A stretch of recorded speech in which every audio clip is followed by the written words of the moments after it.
TxDOT making changes to stop harassment and discrimination among its workers. We break down the solutions moving forward inside this massive agency and what employees say still needs to happen. Some days I get so angry with myself for not telling her to wear the seatbelt. Click it or ticket. The state safety campaign turns 16 this year. But is it working? We take an in-depth look at its effectiveness and what police say should be tackled next. Hello, and thank you for joining us for State of Texas. I'm Josh Hinkle. The race for U.S. Senate seems to keep getting closer. A new poll released this week shows the tightest margin so far. The Emerson College poll puts Republican Ted Cruz just 1 point ahead of Democrat Beto O'Rourke. The poll of registered voters shows 20% still have not decided who to support. O'Rourke also made news this week by calling for an end to the war on drugs, saying it unfairly targets minorities in Texas. O'Rourke spoke at the state capitol at a rally for criminal justice reform. The rally marked the 55th anniversary of Martin Luther King's March on Washington. O'Rourke said marijuana laws unfairly hurt minorities in Texas. I want to make sure that we, the people of Texas, lead the way in ending a war on drugs that has become a war on people, a war on some people over other people. O'Rourke also said he wants the state of Texas to expunge the arrest records of everyone who's been arrested in the state for marijuana possession. Senator Cruz has criticized O'Rourke's views on drugs. Cruz has been running TV ads that tout his support of a law to require laid-off workers to pass drug tests to receive unemployment benefits. For some perspective, we're joined by Jim Henson from the Texas Politics Project at the University of Texas, which conducts statewide polling. Now, we know there are a lot of changing attitudes about marijuana laws, but what do your polls show? Is this something that will truly hurt or help a candidate? Well, it's hard to imagine that it's kind of a big game changer. The overall trend that we've seen is liberalization in attitudes towards marijuana that's happened more rapidly among Democrats than Republicans, but it's also happening among Republicans. People are moving on that issue, and I think that the discussion in some of the campaigns right now has been less about marijuana and more about using attitudes towards marijuana as something indicative of something scarier among Democrats. This week we saw a new Emerson College poll that put O'Rourke within 1 point of Cruz. That's different than what we've heard before. How much can we trust that, and which polls should we even trust since they all say something different? Well, I think what you do is you trust the range of them. I mean, you and I have talked about this before. The more polling, the better, and the best predictor as we get closer to the election is some kind of average of all of the polls. 1 point, the 1 point Cruz margin seems almost like why would you bother, but it is meaningful. And it's really not that different from some of the other polls we've seen that have had this race in the range of 4, 5, 6 points. It's on the outer edge of that. And we'll see still more movement. The best thing about all of this is that there's a lot of people polling in Texas right now. It gives us lots of data to work with. Cruz has compared O'Rourke's enthusiasm, the enthusiasm around his campaign to Wendy Davis, who ran against Governor Greg Abbott 4 years ago, and she lost badly. What does that say? Well, I mean, I think it says that the Cruz campaign is trying to send a message that they're not worried about this given the precedent. But the crucial difference is that by this time in the 2014 cycle, Wendy Davis had been defined very negatively already. Her rise to prominence in some ways similar to O'Rourke's and gaining a lot of national attention, but different from O'Rourke in that she rose through big political stories in the state that were very polarizing in the legislature, particularly abortion rights. O'Rourke is still largely an undefined quantity for about half of Republican voters, according to our polling.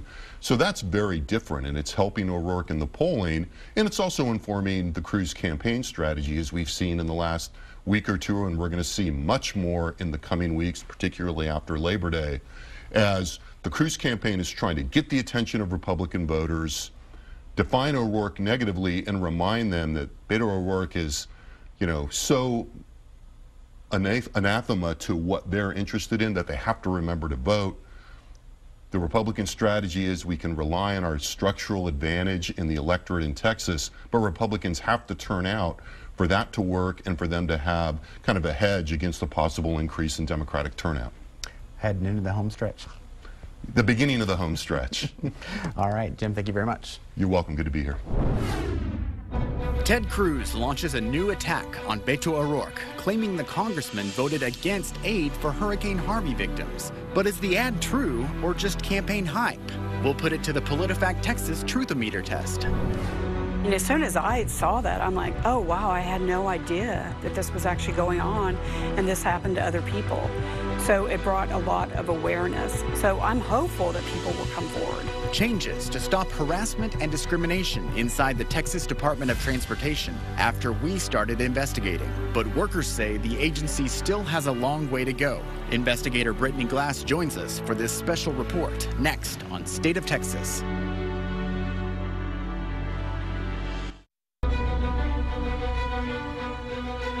One of the state's largest government agencies making changes. No employee should ever feel, dread when they think about going into work. Earlier this year, we first revealed around 200 allegations over the past 5 years coming from employees about harassment, discrimination, and retaliation inside the Texas Department of Transportation. Cases going on. In fact, the more I complained, the more I felt retaliated against. With more than 11,000 employees statewide, we've discovered a bulk of those complaints are coming from women, which make up just 22% of TxDOT's workforce, not on par with the state's greater workforce, of which women make up nearly half. TxDOT tells us it's making strides, hiring more women and minorities and also putting them in leadership positions. But we've continued to check in on that progress. And we're discovering even more worker complaints coming in since our first report, and some women unsatisfied with the progress, leaving the agency altogether. Not long after Ramona Cruz started working in TxDOT's Support Services Division last year, she says a male superior began to sexually harass her, giving suggestive looks and saying inappropriate things about women. This is a culture that is accepted there. They know it, they continue to do it, and there's nothing that you're going to do basically to stop them. I'm ex-military, I'm a veteran. I've been around a lot of men. I was on a ship, the population was like 100 women to thousands of men, and they never treated me like that. Those who have come forward with complaints are... When Cruz saw our investigation, she realized she wasn't alone. I had no idea that this was actually going on and this happened to other people. I think what happened is the newscast brought it to light again. Within weeks, TxDOT's executive director appeared in a video sent to all employees. I sent an email to all employees about recent news reports that questioned some of our employment practices. But as difficult as those reports were to hear, I look at them as an opportunity to help our workforce better reflect the people we serve. Harassment, retaliation, and discrimination have no place here. And if we determine that anyone employed here is guilty of those things, they will also no longer have a place here. Cruz says following our report, these flyers went up in employee areas at her job site. They urge workers who've endured or witnessed any violence, harassment, intimidation, or other threatening behavior to report it. And these emails Cruz sent to the Equal Employment Opportunity Office show that's just what she did, multiple times. Still, she says it went nowhere, so she quit. I felt it was that important to make a statement. I'm standing up for me, and I'm standing up for other women that are putting up with this sort of behavior. In the few short weeks since our investigation, TxDOT workers' official allegations of harassment, sexual harassment, discrimination, and retaliation for this fiscal year alone nearly doubled from 29 to 52 statewide. That total's on track to break the record number of allegations reported in a single year in recent history across the agency. Recent complaints include a woman's in Denton who says a male coworker showed her a pornographic movie, and a crew chief in Nolan County groping a female colleague. Agency records show recently, in a few cases, complaints resulted in more training or reminders about professional standards. In other cases, suspects received a written reprimand, probation, transfer, or termination. But with the majority of complaints, TxDOT investigated but took no disciplinary action. No action was taken in my event. Unfortunately, they don't practice what they preach. You shouldn't treat women like that. But again, I clearly wasn't important. The same day we started asking TxDOT about the case, the agency's compliance division reached out to Cruz to say it was investigating her reported issues and would like her help in the process. We are victims. We should be protected, not the people who do this to other employees. TxDOT would not comment on Cruz's case. Remember, this all follows a legislative audit prompting TxDOT to improve its complaint process and add a division within Human Resources to specifically address such problems during employee orientation, with updated policies, procedures, and the process for filing complaints. In an email this week, the agency tells us we track all allegations and take each one seriously. If we're seeing an increase in people coming forward, they say, we view that as a positive sign. TxDOT says an investigation happens with any allegation, and if it is substantiated, action is taken.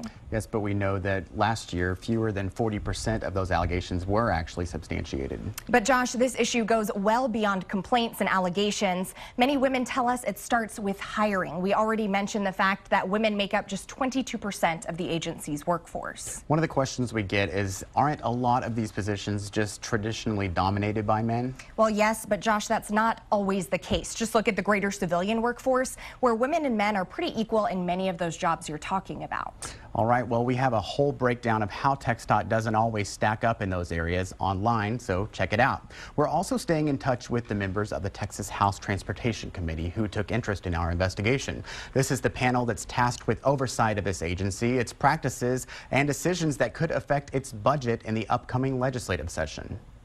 It seems to me there's not a lot of concern about a person or the issue once the person has made a complaint. And perhaps this is quite discouraging.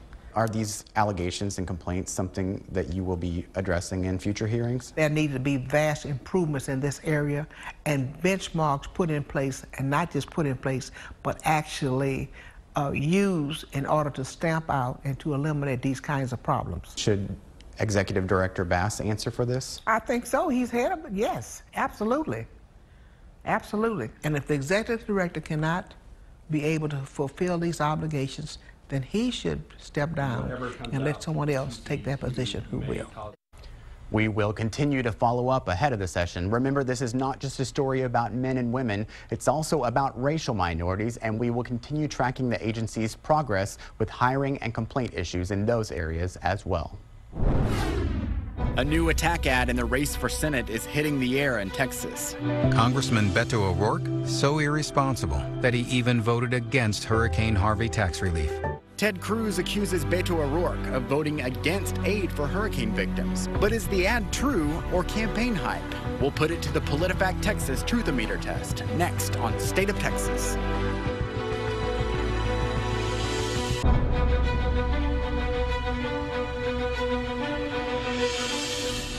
Little more than 2 months from Election Day, and the U.S. race for Senate continues to grab the political spotlight in Texas. The latest turn, Republican incumbent Ted Cruz says last year he voted for tax relief for Hurricane Harvey victims, but his Democratic challenger, Representative Beto O'Rourke, voted no.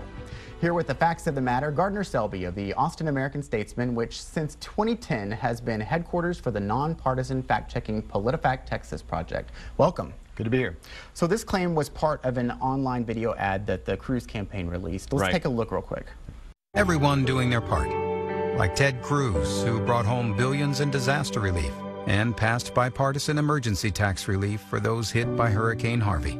Congressman Beto O'Rourke, so irresponsible that he even voted against Hurricane Harvey tax relief. Now, that ad is referring to the Disaster Tax Relief and Airport and Airway Extension Act of 2017. There were 155 House members who voted against the measure. You guys checked the roll call, right? Yeah, it's a simple click. Anybody could do it. We went to the roll call and we found that, that O'Rourke was among 148 Democrats who voted that September against that act. That included the tax reductions for Harvey victims, or at least tax relief. 43 Democrats voted for it, including some Texans, Alan Jean Green, you might know, both of Houston, among them. What did this act actually do for hurricane victims? Few things showed up in a Houston Chronicle story, sort of TikToking it. It let victims access retirement penalties with retirement accounts without penalty, eased the write-off of damages, offered employer tax credits for hiring in places like Harris County that were hit hard by Harvey. You spoke to O'Rourke's campaign. What did they say to these claims? Well, they confirmed, yes, O'Rourke voted no on the on that measure. Chris Evans of the campaign reminded us that O'Rourke had earlier voted for billions of dollars, like most in Congress, billions of dollars in relief to the hurricane victims. Also, he had issued a statement, a written statement, spelling out his reasons for his opposition, including that the extension of CHIP was not built into the legislation, Children's Health Insurance Program. At that time, it was kind of in limbo whether that program was going to be continuing. So what is the rating on the PolitiFact Truthometer? Our editors found this statement mostly true. Why? Well, he certainly voted no on the tax relief legislation, but the idea or the insinuation that he was against everything, he also voted earlier for billions of dollars in direct relief, and he had some reasons for opposing the relief legislation. Thank you very much, Gardner. You can follow the PolitiFact Project on Twitter at PolitiFactTexas. You've heard it 1,000 times, click it or ticket, but is the statewide campaign truly saving lives? We break down the numbers, giving you an in-depth look at its impact, straight ahead on State of Texas.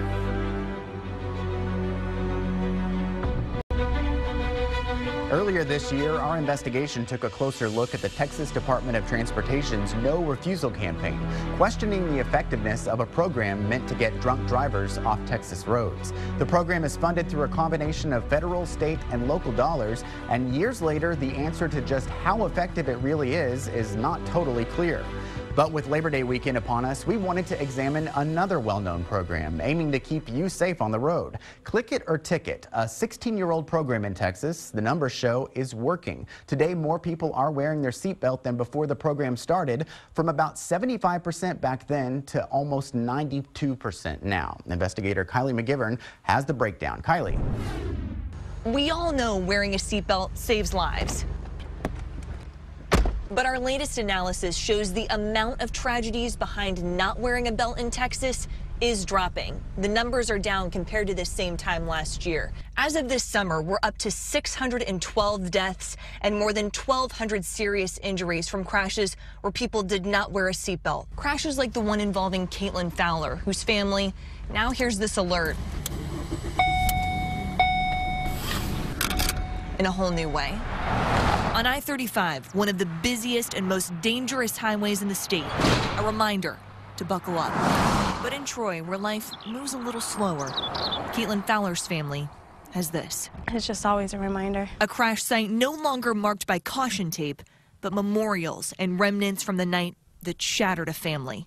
Reflectors now serve as a warning Christine Mercer's daughter and her friends never had. She came around a little too fast and hit that concrete, and when she did, the car went airborne and then it hit the tree. Christine's 17-year-old daughter, Caitlin, and another passenger thrown from the car. Her friend was able to get out of the car. She was the only survivor, and she was wearing a seatbelt.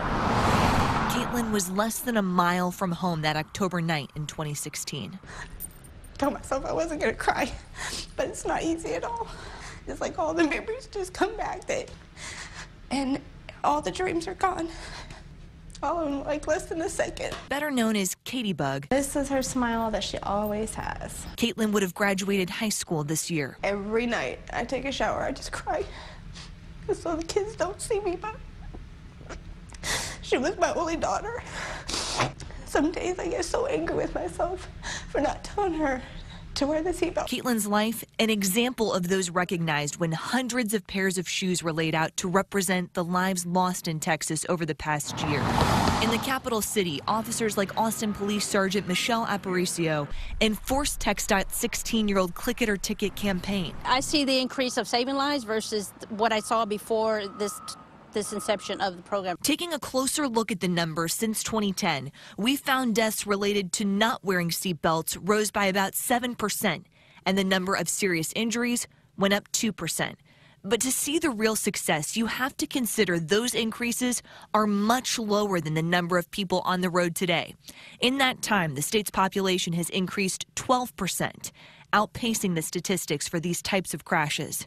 Jumped over a culvert and then hit a rock wall and flipped one time. I think the education that TxDOT has done, with APD's done, with our our initiatives that we've done with our officers and going out and writing tickets for those violations, I think people see that, You know, Texas takes this very seriously. To keep improving, Sergeant Aparicio says she'd like to see more tie-in with other safety campaigns. We also should be focusing more on the Click It or Ticket at the same time that we're focusing on the drinking and driving campaigns. A thought Christine echoes.